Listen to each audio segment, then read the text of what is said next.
This podcast is brought to you by Infinite Resources, a local staffing agency connecting diverse job candidates in central Iowa companies.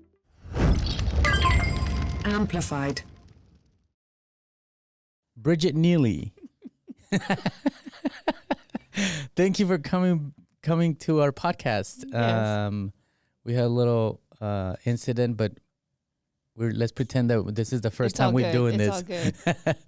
Well, this series of CEOs conversations, CEO and CEO, has led me to meet other leaders and reach out. And I've been wanting to connect with you for quite some time, so I'm honored that you're here. So I really appreciate your time for being here. Absolutely, and I'm excited about being here as well. I've followed you on LinkedIn, followed Amplify DSM with some of the other partners that you allow to use your, that you partner with to use your space, and just hearing some of the conversations and saying I've been waiting for the opportunity to come on. So awesome. Well, thank you. So let's kind of dive into the leadership questions. One of the first ones that kind of come to mind is moments of uncertainty. Mm-hmm. Like, what does a leader do when things get tough? I can't speak for every leader, but I can just speak for my own leadership style. I try to be, and I say try, and I think I'm successful in most situations, but being inclusive and gaining the perspective and insight from others to make sure that I am not ignoring what's in my peripheral and that I do not have blind spots. Everybody has blind spots. It's just a matter of being conscious of what those blind spots are. You really can't do that unless you have others to help you with that. And so in times of uncertainty, I like to bring together my most trusted advisors who could be members of my team. It could be mentors. It could be people I know who have had the experience that I'm about to make a decision on, to be able to get some insight from them. Ultimately, the decision is mine, though, especially being in the role that I'm in right now. And so being able to already have an idea of what I want the decision to be, but then also being able to leverage the perspective of others. Right. And I am extremely groupthink averse. Do not tell me yes unless you truly do believe in it. Yeah. I don't need a yes person. I need somebody who's going to be a critical thinker and is going to be confident enough to tell me that's probably not the right move. Is it accurate to say like uncertainty means lack of clarity? I think it's uncharted territory. Okay. In my opinion. Yes, so when yes, I think yes. of uncertainty, if we're going down a path or we're developing a program that we've not really done the work in. Here's a perfect example. So Big Brothers Big Sisters of Central Iowa, our responsibility is to support the youth of our community through mentorship by finding caring, dependable, reliable adults who are going to show up and be present in the life of the young person that we pair them with. We have historically stopped our programming when our littles either graduate from high school, well, basically when they graduate from high school, or in some cases turn 18. Last year, we implemented a brand new program for an age group that we've never served before. It was uncharted territory for us, so we had to do some research. And so I formed an advisory council of people from different industries, different backgrounds, different experiences to help me identify what is it that we need to provide. So if we're looking at 4 different pathways that we want to help these young adults figure out what's next for themselves, I need experts in those 4 areas to give me insight and make sure that, one, we're providing the young people with these young adults with the information and guidance that will set them up to be aligned with what those industries are looking for, or with those pathways and what they're looking for. And on the flip side, making sure that we're listening to the young adults to say, here's what I need help with. Right. Instead of just making that assumption. And so, again, very uncharted territory. How do we make this successful? That was the approach that we took. So it was that inclusivity of, I'm not going to pretend like I know everything. Right. I know enough, but I'd really rather hear from both sides that are the experts, which are the people we're serving, as well as the people who we are connecting them with to help them build a future.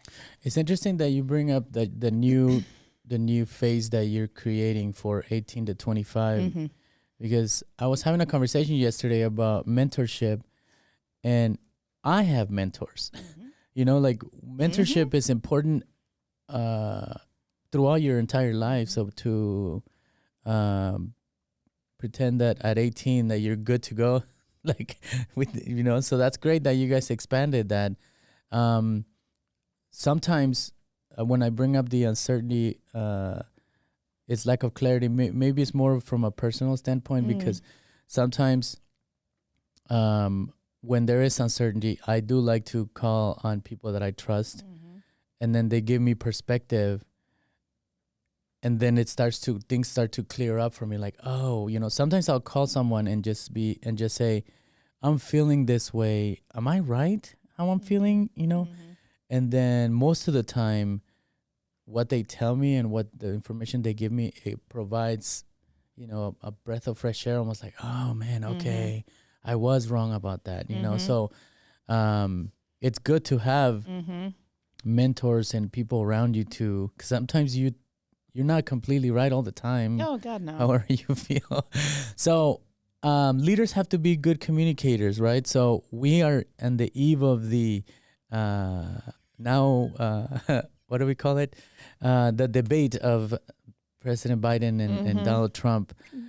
Being a good communicator is key to communicate the vision and the path. How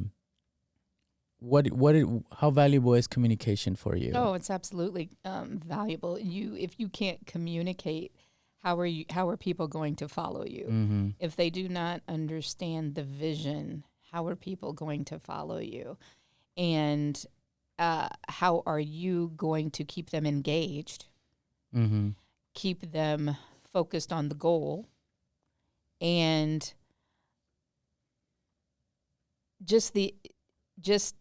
and then keeping each other informed. Communication is absolutely critical, and understanding and knowing your communication style as well as the communication style of the others that you are working with towards whatever goal you're working toward. It's critical as well, because not everybody communicates the same way. For example, I'm a straight shooter, and I've had to work very hard at communicating with a little bit more diplomacy. But then on the flip side, I've also been told, Bridget, just give it to me straight. Stop beating around the bush. And I'm like, okay. Too diplomatic? Where I've gotten too diplomatic, exactly, to where it's confused the message that I was trying to convey. And so I'm still a work in progress. I'm not perfect at my communication, but what I have gotten better at is asking the question, okay, are you following me? Do you understand and then ask them, what's the message that you received? Because I need to make sure that we're aligned before you walk out of this door and go do whatever tasks it is that you need to do in order for us to reach this goal. And so communication and nonverbal communication, that is a struggle for me. Mm-hmm. Anybody who knows me and has known me for many years knows that I struggle with my facial expressions. And in fact, I've been told so many times, Bridget, it's this look. And I'm like, what look are you talking about? I'm like, I don't have a look. And they're like, oh, yes, you have a look. I'm like, okay. And then somebody had pointed out to me, and I was like, oh, that's my concentration look.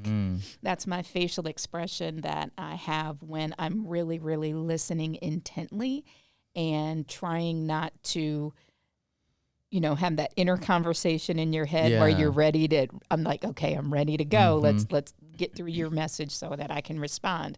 That's another, active listening is extremely, extremely important and extremely valuable skill that I think a lot of leaders, the great leaders, have it.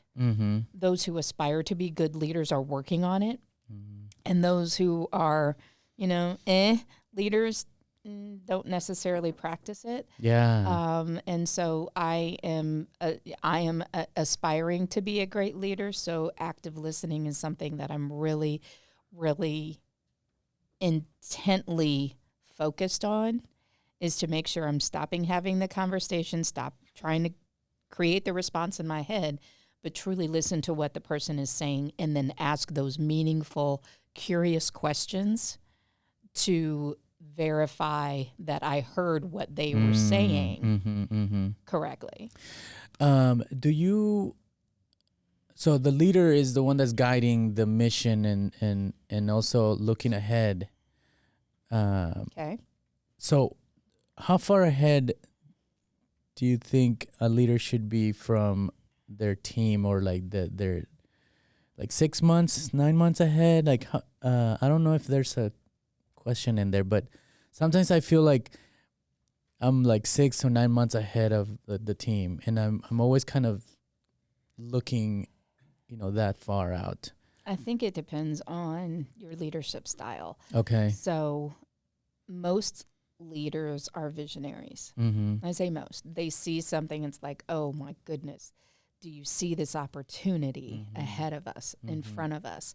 And if the rest of the team doesn't see that opportunity like you do, that's where the vision comes from. And that's where the communication is so critical. And for me, I'm like you. I'm always thinking 5 steps ahead, which is both good and bad in my experience. It's good in that I'm able to anticipate.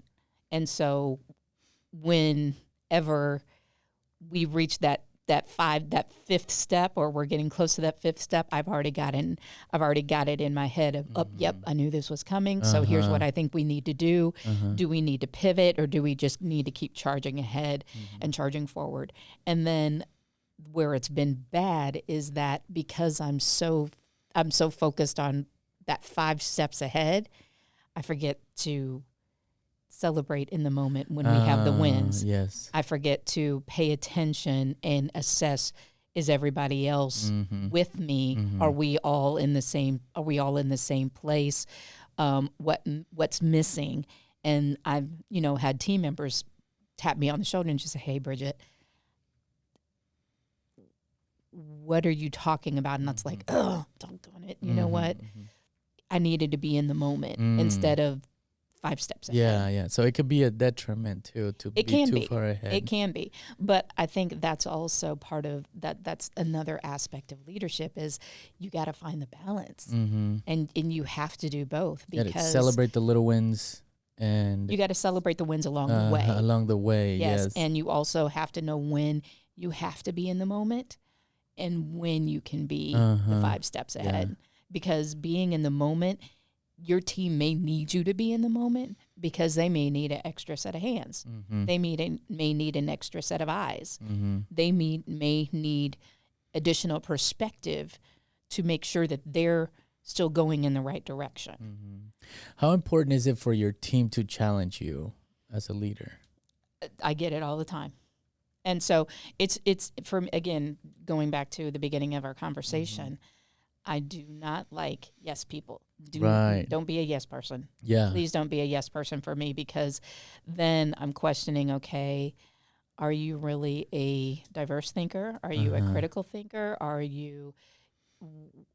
are you bringing to the Yes. table versus just doing the task? Yeah. I want you to bring your expertise, because that's why you're on this team. Yeah. Is you have a unique expertise. Everybody has a specialty, and if you're just saying yep, Yes. then that's not necessarily helping me, because again, I have this vision that I'm set on this vision, but if I'm not paying attention to what's in my peripheral, or if I'm not seeking understanding about my blind spots. Yeah. I like it because it challenges me to, if this is a good idea, I should have the answers, or whatever your rebuttals are, or any loopholes that you're finding. I should have the answer, and it makes me exciting when I get challenged, because I've actually found situations where I'm like, okay, yes, I need this. I need you to ask me this, because if it is a good idea, I should be able to answer them for Absolutely. you. So, what do you think the biggest mistake, or one of the biggest mistakes, a CEO or a leader makes? Taking on too much and trying to do everything themselves. That's it's so easy to say, you know what, I can do it easier myself versus having to teach someone. But as a leader, that's part of your responsibility, is to teach others and help them grow and allow them to develop. So my leadership style, I will say, really probably formed about maybe about 12, 13 years ago, when I was introduced to the Leadership Challenge, which is a leadership model, or it's a leadership system, basically. And it's really focused on 5 practices to make you an exemplary leader. One of those is inspiring a shared vision. Another one is encouraging others, or enabling others to act. Okay. So by enabling others to act, that means that you're giving them the opportunity to do the work. You're teaching them along the way. You're not just telling them what to do, Right. but you're teaching them, and you're also giving them the ability to leverage the skills and talents that they have, so that they feel like they are intentionally and naturally contributing to whatever it is that you all are working on. A good leader develops other leaders. What's your take on that? And do you have any success stories that you've seen a leader, a young person, kind of evolve in front of your eyes, and you're like, I knew it? Yes, absolutely. And I would say this would be in my corporate life as well as in the role that I'm in today.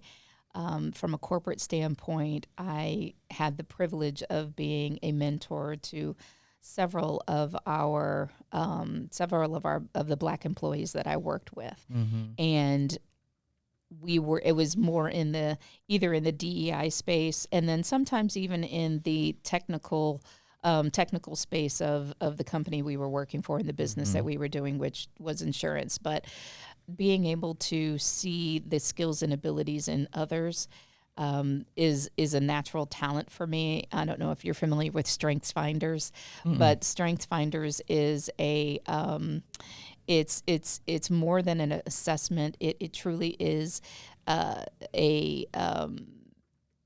it's a Gallup assessment that helps a person to discover what their natural skills and talents are. Okay. And so one of mine is individualization.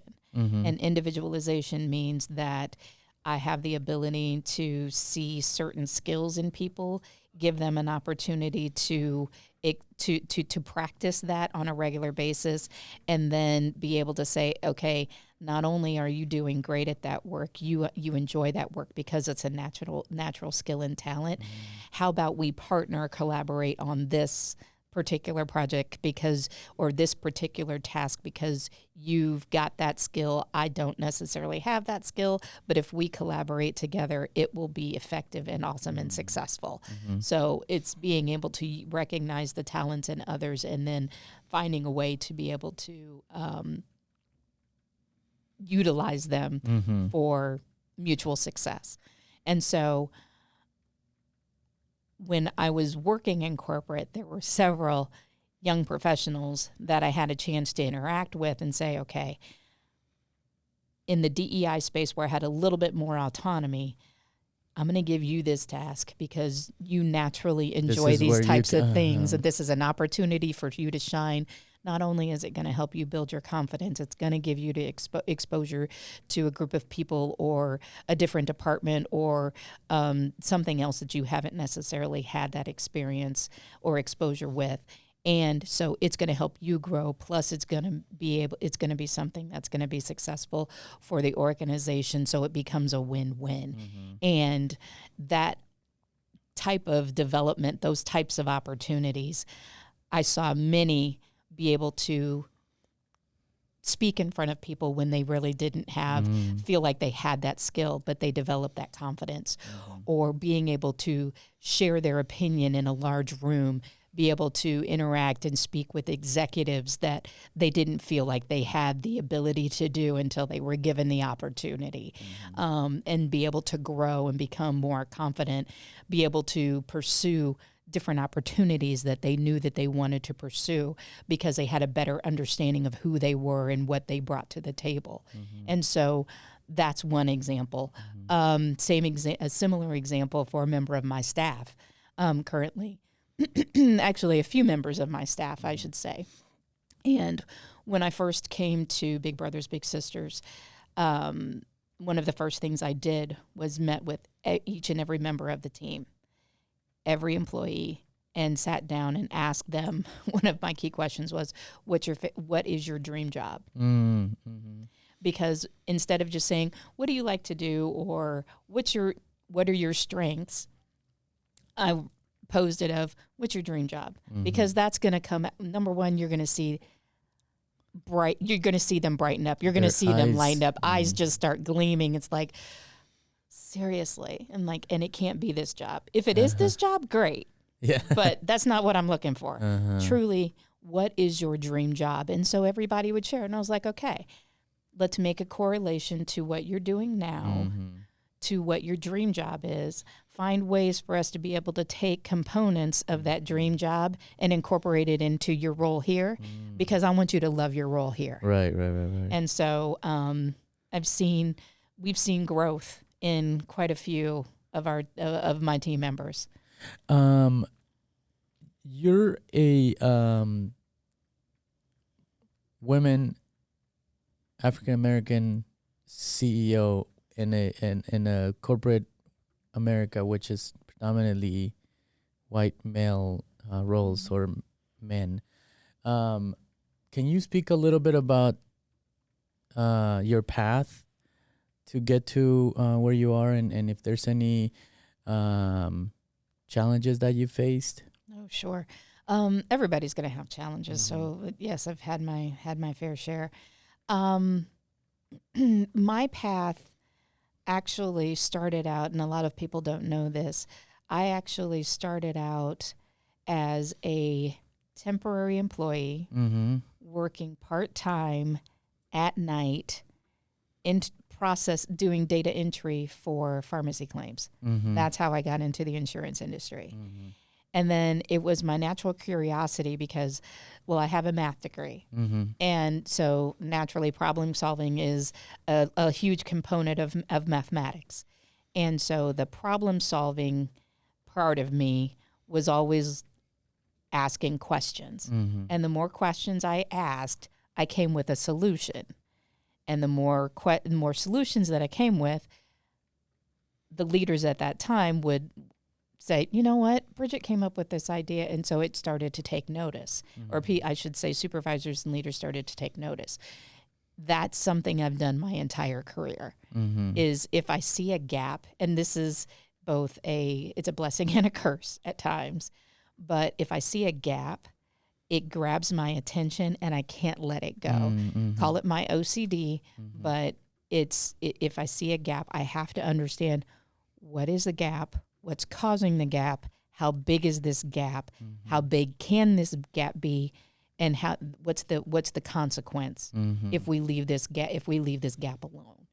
Is it going to blow up and expand like a sinkhole, or is it still just going to continue to be a small little drip that we can just put a Band-Aid over? And so because of that skill, it's allowed me to show and expose processes or gaps in processes that could save us money, or even help us avoid a huge money pit in all of my career. So that's been my path. I was in the insurance industry for 30 years. I've led teams. I've led operations. I've worked in project management, so led large projects.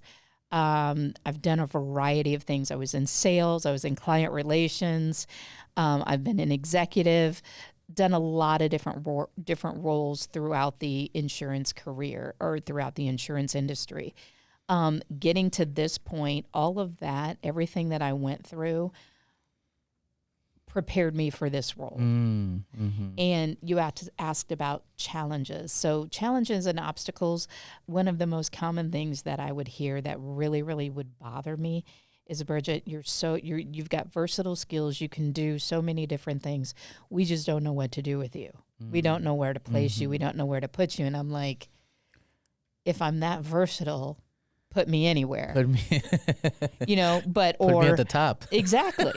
My point exactly was put me at the top. I'm like, I'm a jack of all trades. I don't have to be an expert, but I know how to be able to motivate people. And so that's where the leadership path started for me.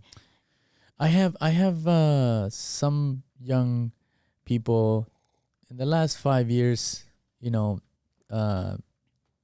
like, I want to do what you do. How did they're young, 19, 20. Amner, you do a lot. So which thing was it? I know. I just think that they see me with a suit and they see me with an office job. I mean, at this point, 19, 20, they don't have any idea what to do, right? But I think that people think that just someone magically landed on that role, and then they think that it's just a matter of applying for it or something. I don't think people understand the amount of work that it's probably 20 some years in the making to get to a certain point, right? What is your take on that, on a young person that has that curious question, but they don't understand yet, or how do you explain to them the journey that they have to go through? Because you don't want to say, well, what do you say? Like, you got to put in the work. You do have to put in the work, but you also have to be willing to learn. And I think that is, I think back to my 20, 30-year-old self. Hell, even in my 40s, I was still, even today I'm still learning, You have to be open. You have to be open and willing to learn, which means you got to be open and willing to listen, which means you also have to be willing to ask questions. And so being able to seek out training, like any opportunity that I had to take a training course, sign me up, because that's going to teach me both the soft skills as well as the technical skills. So I mentioned about communicating with diplomacy. That was a course I took. Okay. Because when I realized, Bridget, you're too direct, and it's like, okay, so how do I taper that? What do I need to do? And there was an opportunity for me to take a course called Communicating with Diplomacy. Mm-hmm. I have taken leadership development courses, meaning entire programs, like 9 to 12 month programs, so that I can, one, understand my leadership skills, maximize my leadership skills, and also develop new leadership skills to fill my toolbox. And then I had a curiosity about project management. Had no idea what it was until probably little over 20 years ago. I took a course that taught me about the methodology and the science behind project management. And so that's a skill that I've been able to use in multiple realms because I know how to organize. I know how to assess the value or the cost of someone's time, to be able to come up with a budget, to be able to project cost benefit analysis and things like that. If I hadn't taken the project management course and learned that methodology, I wouldn't have been able to do that. But then also it basically awoke a natural talent in myself to be able to compartmentalize, so I can look at things and say, okay, this needs to be done before this can be done. And then, just being able to order and then being able to inquire and again, look at that gap and what are we missing to make sure that things don't have to be done linearly, but they all have to connect. Everything has to connect because it's just the law. And you're doing all this as you're working. As I'm working. As you're working a full-time job. Full-time job, raising family, young children, being a wife, taking care of household, looking after parents, all of that. But it's because I knew it was because I had a natural curiosity and a natural understand or a need to understand, because I knew it was just going to be an important skill for me. And so, yes, learning, listening, asking, but taking advantage of the opportunities. For example, just in March, I achieved my certification as a certified diversity executive. So I am an official CDE now, and those were credentials that I had wanted for a long, long time. After working so many years in the diversity, equity, and inclusion space, and I finally achieved it. But there was so much that I learned that I'll be able to apply to what I do today that is going to help me with interactions, but mostly it's going to help me keep the right lens on who we serve, why we serve them, and how we serve them best. How underrated is the difference between being good and being great at something? I mean, the amount of work that has to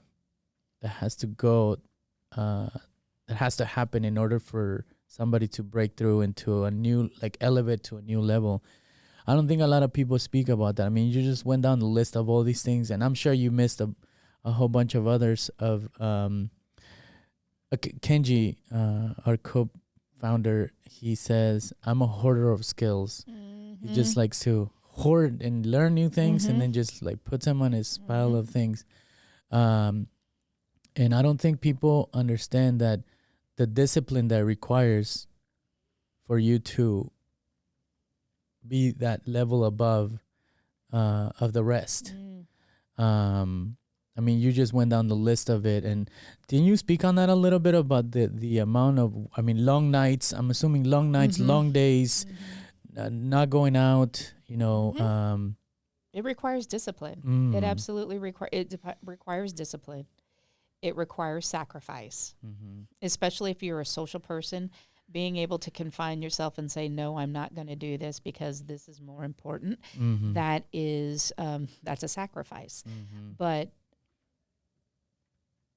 making the commitment, knowing that once you've made that commitment and sticking with that commitment is a quality and a value you have to have. It has to be a character trait, in my opinion. And, you asked I'll go back to the first question, the initial question of, going from good to great. I think that's also relative. I don't feel I'm great yet. Okay. Yeah. You know what I mean? I still feel like I'm pretty good. I'm really good. But do I feel like I've reached greatness yet? No, I don't think that I have. And what's it going to take for me to feel like I've reached great? I don't know. I really don't. But as long as I am continuing to deliver on my promise, as long as I am continuing to serve the people that I was put into this to this role to serve, and as long as I am elevating and helping them be successful, then that's my reward. So you also have to understand and be conscious of how big is the reward and what is the reward. What's your definition of that reward? Yeah, I've been kind of on a bit of a journey to challenge myself to basically say, if you want to accomplish, because we keep on having goals, right? Just because you have a job and you're the CEO, it doesn't seem like that's it. You're just like, okay, what else can I do? So I have other goals, and then I find myself kind of saying, in order for me to reach these goals, I have to have these things that I have to put these to the side in order for me to get to where I do. And I kind of wanted to speak on that a little bit. So I appreciate that. The next question is, what's the best advice that you have ever gotten? Best advice I've ever gotten.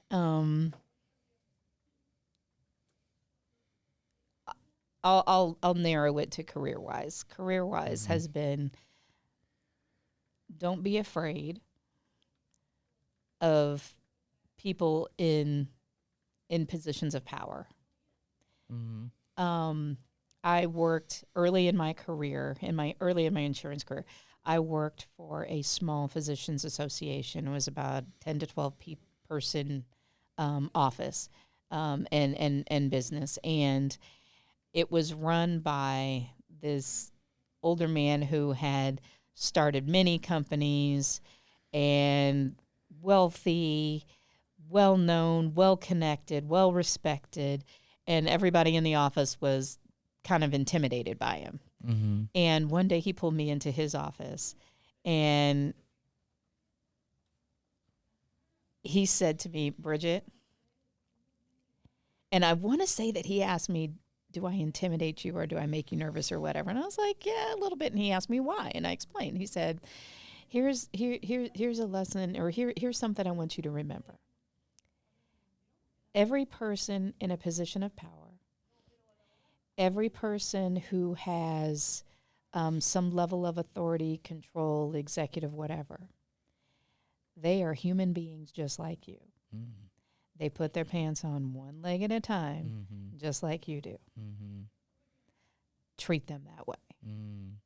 And ever since then, kind of like, okay, if I see a celebrity, or when I interact with executives, when I in my corporate career, that was one of the things that people just could not figure out about me. Is, man, you just don't seem nervous. I'm like, they're human. I remember that they're human. They're a human being. So why am I going to treat them any differently? Just because, yes, could they fire me tomorrow? Sure. Could they have me fired? Sure.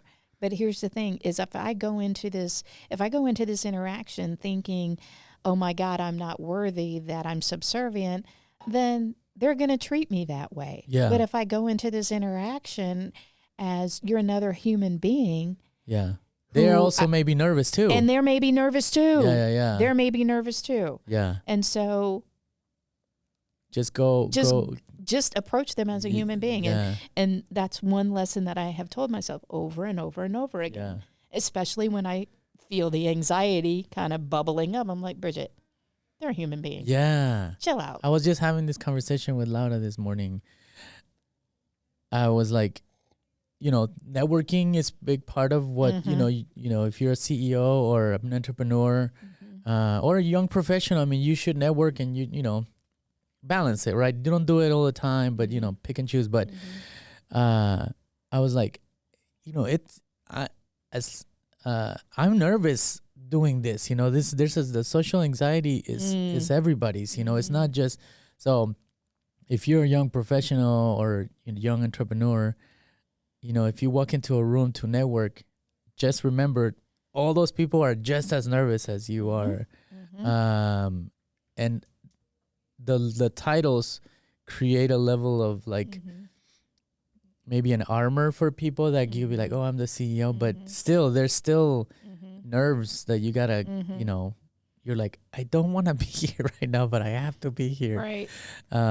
So it's a great advice because, as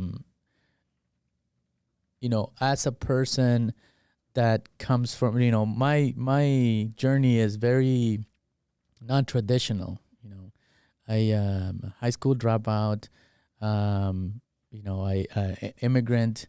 Got my GED when I was 25. Tried to do hundreds of jobs and until I got the chance to be in the staffing world at 23 years old. So the way that I approach things is completely different. But nevertheless, it's still, so when I see somebody like CEOs and stuff like that, the intimidation factor is totally there because I'm like, I'm not this, I'm not this, I'm not that, I'm not that. I didn't go to college or anything like that. So I'm already feeling intimidated. So that's great advice too for me to remember is like, they're human, they're nervous too. So, what is the best advice that you could give? Is that the one that you would pass on to people? That is one that I would pass on to people. Another thing is you talked about networking. And see, I hate to use the word networking mainly because I have heard from so many people who don't network well and who are very intimidated by networking. I like to say making connections because to me that has a more deeper meaning. And so as young professionals are building their careers, making connections is important. Finding meaningful ways, especially in networking environments, networking spaces, don't force the conversation. If there's not a valuable point that can be made, or if there's not something valuable that you can say, don't say it just to say it. Yes, go introduce yourself to someone, but read that other person's body language, or the people that you're talking to, read their body language to see if in fact they are, if they're engaged. If they're not engaged, let it go. Thank you so very much. It was wonderful to meet you, and move on. Move on, yeah. Don't put yourself continually in that situation to where you don't like making connections. But you do have to put yourself out there to at least initiate the conversation. But if the conversation isn't there, move on to the next. Because that could be discouraging, right? Because that could be discouraging. Right. Yeah. Absolutely. So you have to read it. Yes. Because sometimes we're so eager to make the connection that we're not quite, paying attention to their body language. So yes. it's okay to say thank you and then move on. Exactly. And then make the connections with the ones that are also reciprocating the connections. Exactly. That's excellent advice. Exactly. Are you a reader? Do you read? Yeah. You give me the sense that you're a reader. Yeah, I do. Okay. Is there a book? I haven't never asked nobody this question. Is there a book that you've read that you're like, this book stands out? My favorite, which truly was a turning point in my life, was The Purpose-Driven Life. The Purpose? The Purpose-Driven Life. It is a spiritual-based book that has 40 exercises. It's almost like a journal, in addition to a guidebook to helping you discover your purpose in life.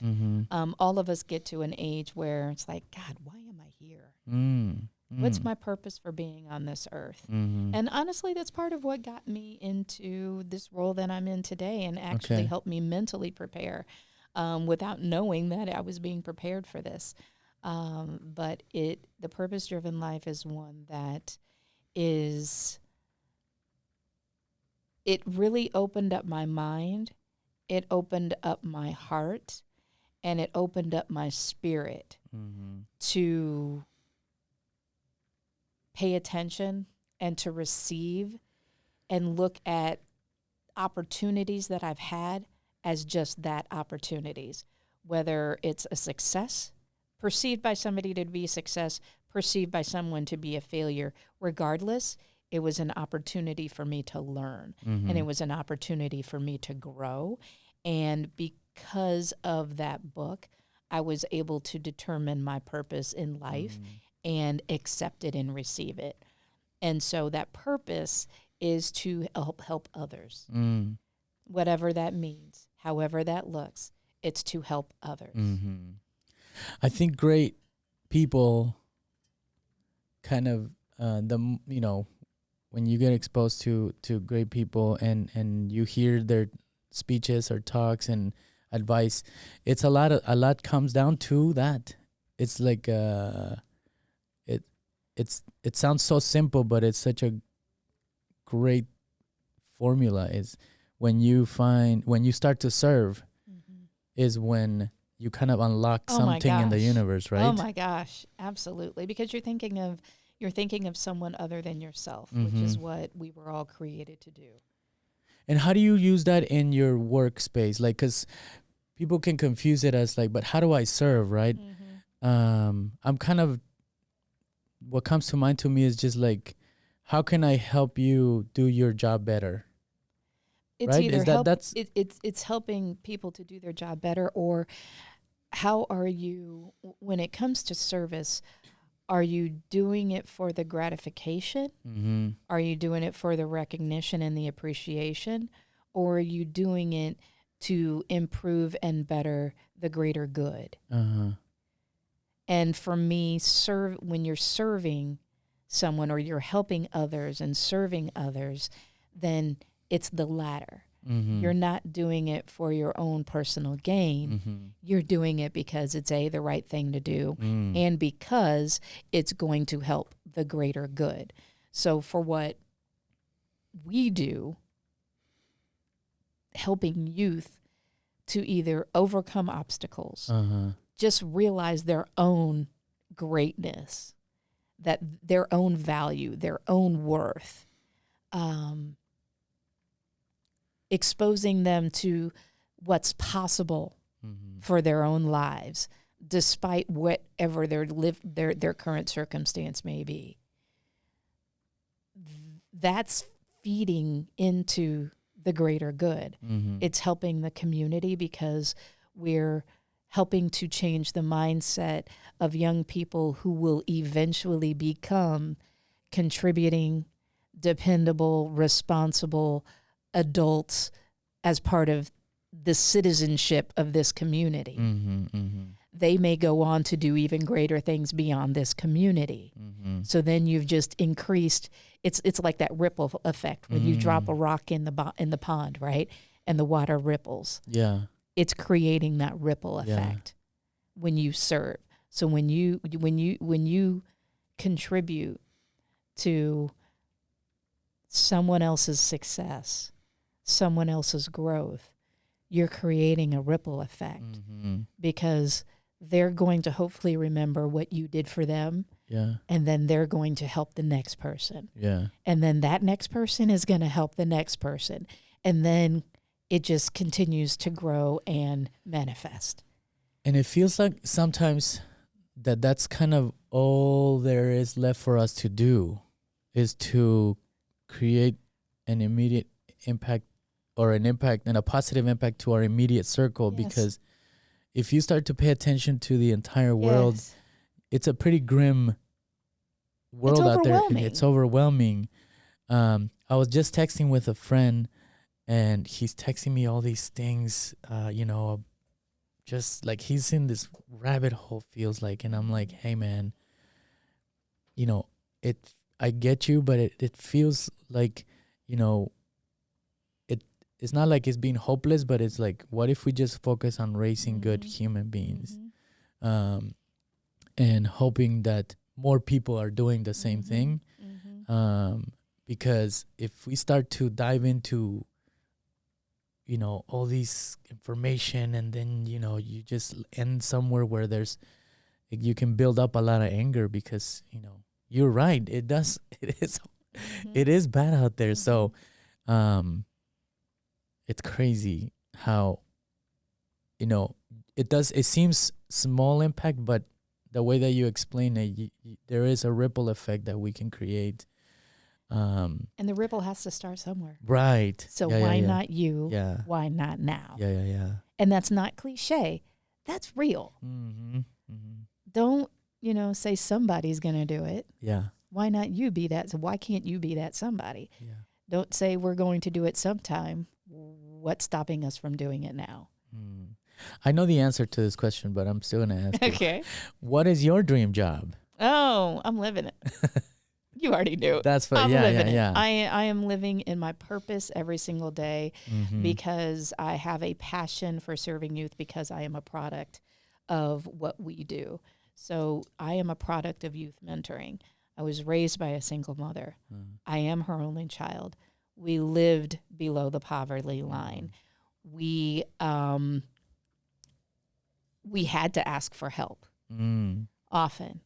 And so, but my mother put other people in my life who could pour into me, as well as who could provide me with opportunities and exposure to what's beyond our current circumstance. So I have been a page at, so I grew up in Illinois.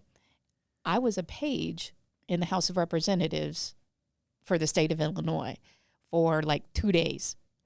Earned a boatload of money because I got tips and, running around. And if you've never been a page, basically you're running errands for all of the legislators in the House of in the House of Representatives. And there was one House of Representative, older black gentleman, Emil Jones, who my mother knew and said, "Hey, can Bridget have this experience?" Absolutely, come on. I was like 12 years old. And so all I had to do was show up and do all this stuff. People were so nice. I got tips. I was like, oh my God, this is great. Did it make me want to go into politics? Absolutely not. But it was an exposure and an opportunity to be able to see how people have conversations, what things get discussed when you're on the floor. Discipline, because there are specific rules you have to follow when you're a page. Excuse me. And so that was one experience I had. Got to do it again for another legislator, senator this time, Penny Severns. People would think these are untouchable people, but because of the relationships my mother had formed, I was able to have that opportunity. And so she wrote my letter of recommendation to get me into college. Gave me a scholarship that helped me pay for college, helped me pay for my books and things like that.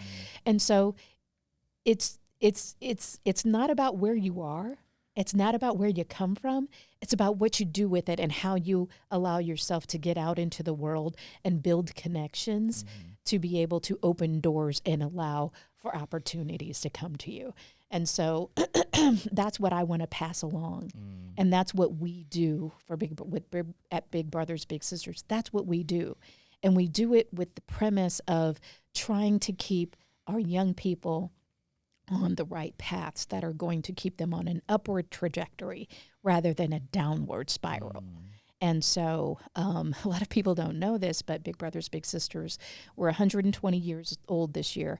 And it was, the organization nationally was formed in New York City by a court clerk. His name was Ernest Coulter, who had all these young men who were coming through his courtroom. And in order to keep them out of the juvenile justice system, he started building mentor relationships, going out and finding mentors and pairing them with these young boys that were coming through his courtroom. And as a result of that, they were staying out of trouble. And he saw the juvenile courts, the juvenile delinquency started to decrease, and that's how all of this was formed. And as leaders, we're obviously parents, so we're leaders of our household. Yes. And it seems like your mother did a great job at putting you in experiences that kids call core experience. That's what they call them, right? Like these are core, some of your core experiences, right? You remember these as if they were yesterday, I would assume. So it is our responsibility as parents to put our children in situations where they will get exposed to worlds or people that will open their eyes and it will stay with them for the rest of their lives. Yes, So absolutely. And that's part of, I mean, why what we do is so important, because it's important for parents to do that. And the parents who don't have the means, have the resources, have the access, and sometimes even have the knowledge of to do things like that. My mother had that foresight because of people who had poured into her. Some of the families that we serve don't have that. And they come to us so that their children can get that. And so are they bad parents for not being able to do those things themselves? No, not at all. Life happens. And a lot of times life has happened to them. But they have the foresight and the fortitude to say, big brothers, big sisters, can you please help my child to be able to see and be exposed to things that I can't expose them to. Teach them things that I can't teach them. Yeah. Help them learn things that I can't help them learn. Help them see those things about themselves that I can't help them see because I'm still trying to work on myself. You know what I mean? As a mentor, that during our match process, that's one of the key things that we look at. We don't put a match together, meaning a big and a little. We don't put them together if there are not core similarities, core connection points. Unless, if that's not there, then they don't get matched, which is a lot of why we have a waiting list as long as we do. And it's because we are so intentional, because our core focus is making sure that we create a match that lasts. And what is the best way to contribute or participate in Big Brother, Big Sister? We have multiple ways of being able to participate. Obviously, the biggest need and the biggest opportunity is becoming a big. The process is not it's not that intense. There's a lot of questions because we have to make sure we're doing our job. Right. Child protection and youth protection and well-being is our number one priority. And then we are, another way to get involved is to even volunteer. If you have skills, we're constantly looking for skills-based volunteers. Somebody who knows project management, somebody who knows event coordination, somebody who just likes to get out there and talk and advocate. Great, wonderful. Come be an ambassador with us. Another opportunity, we have multiple programs. If you work for an employer who loves and supports volunteerism as a way of citizenship, we would love to be able to host or partner on a workplace program where we bring young people to the company or to the business, and it's the employees who become the mentors. It creates a very convenient opportunity to serve and give back. Another way is donating. Always. We're a nonprofit. The only way that we are able to function and operate is if people contribute and invest in us with their own dollars. That's how we survive. That's how we stay alive. That's how we continue to do what we do. And so there's always opportunities. So it's big. What's the website? The website is www.bbbsia.org. And there's all of the information, all of our contact information. Any way that you want to be able to reach us is on that website. And the last question is, what is your life motto? So my mantra, which I will call my life motto, is perception is the opportunity to learn the truth. So often we hear perception is reality, and perception is not always reality. And I'm a living testament to that, because there were times in my career that people heard or perceived a certain thing about me, and once they sat down and talked to me, their perception was totally changed, and they got a true perspective. And then I've had so many people say, you know what, I'm a fan of Bridget. Well, thank you. I appreciate that. What God did you think bless I you. was? Yeah, I was like, exactly. Yeah. What was I before? Yeah. Or what were you before? But anyway, it's that perception is the opportunity to learn the truth, because if we constantly make decisions based upon perception, and we don't invest the time and effort into understanding the truth, then we've missed out. We've missed the boat. And in my opinion and in my experience, I'll say in my experience, it has been a wrong decision. And it's been more of a consequence than a reward because of that simple perception. Whereas pick up the phone, come chat, come chop it up with me.